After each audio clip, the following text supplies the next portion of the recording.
All right. So we're back here on the show, and after talking over the breaking news around Aaron Glenn coming off of the market and being hired by the New York Jets, there was some other updates surrounding some other coaches around the NFL over the last couple of days, and the first one has to do with the New England Patriots once again. Actually, the first two pieces of news do because the Patriots made some more news, and apart from hiring Mike Vrabel, obviously, they were looking at their coordinators, right? Because they were moving on from Alex Van Pelt and their defensive coordinator. I forget who it was, unless Gerard Mayo was calling the plays. But basically, with Mike Vrabel coming in, a bunch of new staff was also coming in as well. And now it was recently announced that their offensive coordinator is going to be Josh McDaniels for the third time in the last 25 years. He was previously, the last we saw of Josh McDaniels was with the Las Vegas Raiders, where he was their head coach, and he didn't really last too long there. It was very brief until they parted ways with him about halfway through the season, if I remember correctly, and they moved on to Antonio Pierce, and they had that decent end of the year last year, right, to close out the year, nearly finishing 500. And Antonio Pierce was named the head coach, and now he was fired this year. So Josh McDaniels, after his second stint trying out the head coaching realm, he goes back to being an offensive coordinator and joining Mike Vrabel's staff, really with the massive responsibility of developing Drake May. Eric says, Bill comes back as defensive coordinator. Actually, that's the next piece of news that I have. So just hold on that thought for just a second, because I do have news on who their defensive coordinator will be. It won't be Bill Belichick, unfortunately. But it is still exciting because there are a lot of ties. There's a lot of relationships here with Mike Vrabel. Not only is it Josh McDaniels, who spent his first stint with the Patriots while Mike Vrabel was still actually playing during his first time here with the New England Patriots, and then he moved on to be the Broncos head coach for a couple seasons, and then he ended up coming back to Bill Belichick and the Patriots as well. And then again, he built up some momentum. There was a new cycle of hiring in the NFL, and he took the Raiders job most recently, and now he's back with the Patriots once again. And clearly, the relationship around the entire organization, right, with Robert Kraft and the former players being hired, and Mike Vrabel bringing back Josh McDaniels, it is something that feels like it's a major factor in this hiring process. And I think, also for Josh McDaniels to kind of cut him some slack for some people that might not be too eager to see him come back. I think just some coaches are just a lot better being coordinators than head coaches, right? I mean, I immediately think like Josh McDaniels, obviously, Arthur Smith, Jeff Ulbrich a little bit towards the end of last year. Dennis Allen was another one.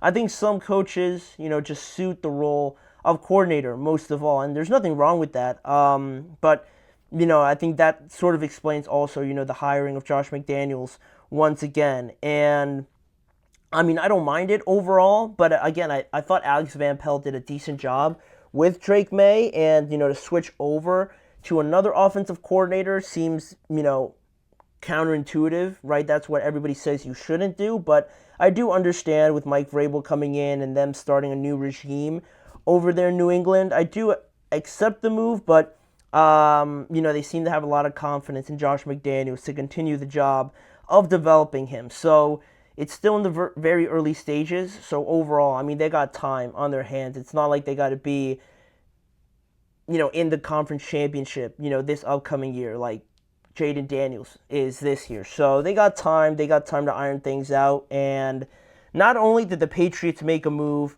in regards to their offensive coordinator, now going back to your question, Eric, on their defensive coordinator, they also went into Detroit's coaching staff to get their new defensive coordinator.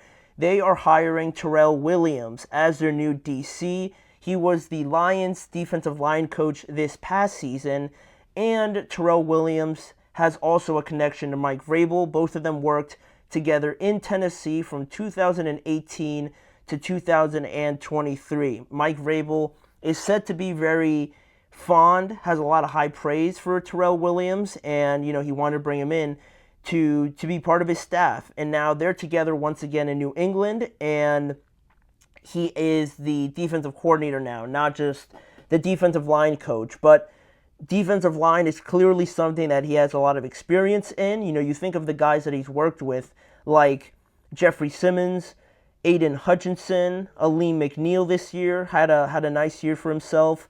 Danico Autry, who is now in Houston, but he was there with Terrell Williams. Mario Edwards, another Texans player now, but was also there in Tennessee. And, all those guys are very solid defensive line players, very sound guys in their specific roles, and all of them make an impact as well. So the fact that Terrell Williams has worked with those guys, it creates even more excitement for the Patriots and getting the best out of guys like Keon White, Godcho, Christian Barmore, those sort of guys for the Patriots, right? It makes it a little bit exciting that he's worked with the level of guys that he's worked with, and now you also have some young, still, exciting players that can benefit from a guy like Terrell Williams. So the Patriots just bang out really the biggest three spots, obviously, on their coaching staff: the head coach, the defensive coordinator, and the offensive coordinator as well. So the Patriots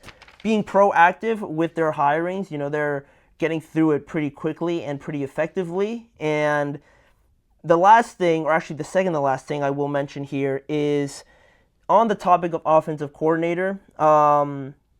Eric, well then, who the hell picks up Bill? I mean, Bill's at UNC, so do the Raiders go and get him? I mean, that's probably the most interesting story I could give you, Eric. Maybe the Raiders go out and get him.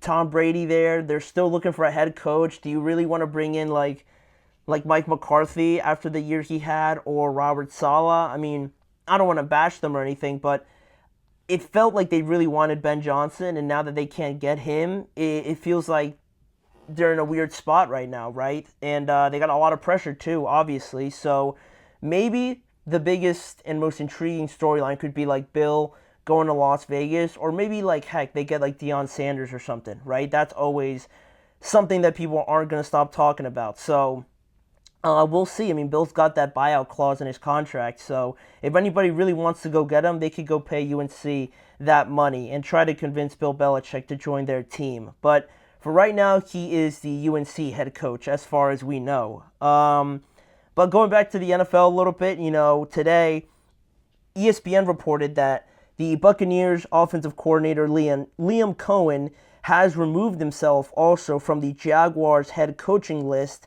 to stay in Tampa Bay, and not only stay in Tampa Bay, but he'll also be getting a new contract that'll make him one of the highest paid coordinators in the NFL. And Liam Coen was one of the most intriguing candidates also, to kind of go back to the previous point, right? Because of the progression that I think we continued to see with the Buccaneers, right? After Dave Canales moved on and they had success with him, Liam Coen came over from that McVay sort of tree, and he just picked it up right where they left off, right? Baker Mayfield took another step. He arguably should have made the Pro Bowl, but he still had a great year in this offense. They drafted and developed Bucky Irving at an impressive rate, drafted Jalen McMillan as another exciting player, and overall this offense just finished top 5 in a lot of offensive categories, and you saw that improvement from a year ago, right, where they